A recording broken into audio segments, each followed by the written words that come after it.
was the first time that you had to do an American accent? Band of Brothers is my first job. Straight out of drama school, then Black Hawk Down, then in the theatre. I work a lot with the Labyrinth. When I go up to their intensive, whenever I get the opportunity to.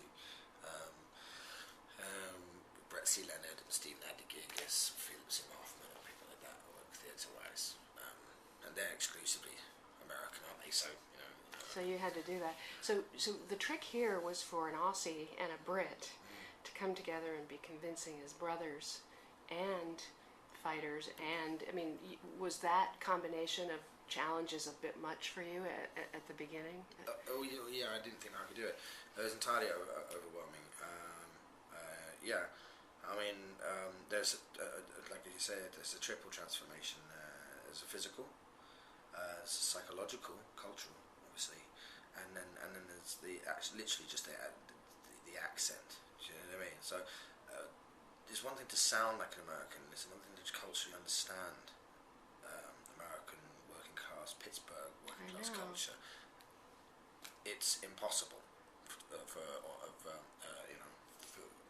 one can empathize to a certain degree and sit and study and research, but here comes a point where you do your best and you have to make mark, and we have to convince you that we were case fighters from Pittsburgh, working class. I was Marine.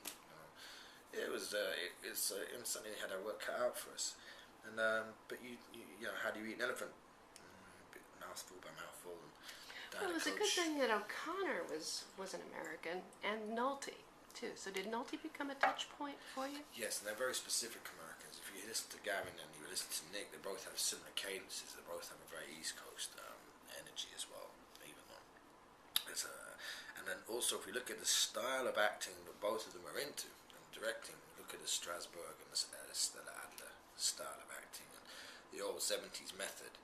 You don't have to go very far to notice from Pride and Glory and A Miracle in the way that Gavin, there's an essence about him which harkens back to that 70s culture, and Nick actually is from that culture as well. Like he's from the authentic naturalistic actors guild, literally, of America. He is that guy. That you find that when you're working with them, that you do fall into what I do. It's another area of naturalism which allows one to move and to feel part of a team. Then I have to do the illusion, which is the accent, which I have an accent coach for, and then there was the training physical, which was you really bulked up. You had to put on the weight. You did something though that was so interesting about your pain was coming through. It was almost coming through in the fights, as if you wanted to become, as if you wanted to. You were so angry, but in that you almost wanted to be in pain. I don't know how to explain it. Maybe you can. I'd see Tommy as self-will run riot, and how I had Tommy in my head was that in the middle of action or inaction,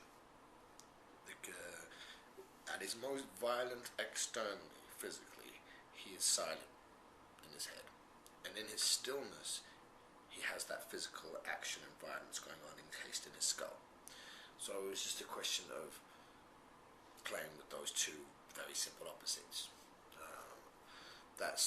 And then using the gorilla, or the animal, the gorilla. It's like when he's in the cage and he looks at the Marines and he knows, and there's a moment there when he knows and he still goes anyway, and it's trying to find out that which is like the moth to a flame, that which is animalistic.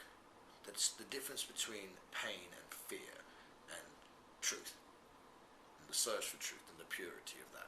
It's very simple. It's very primal, and it will come with a resolution. So in those fight scenes, are you just caught up in? I mean, is there just an enormous amount of preparation before you do them, and then you're caught up in the action, and it all comes naturally, or is it more?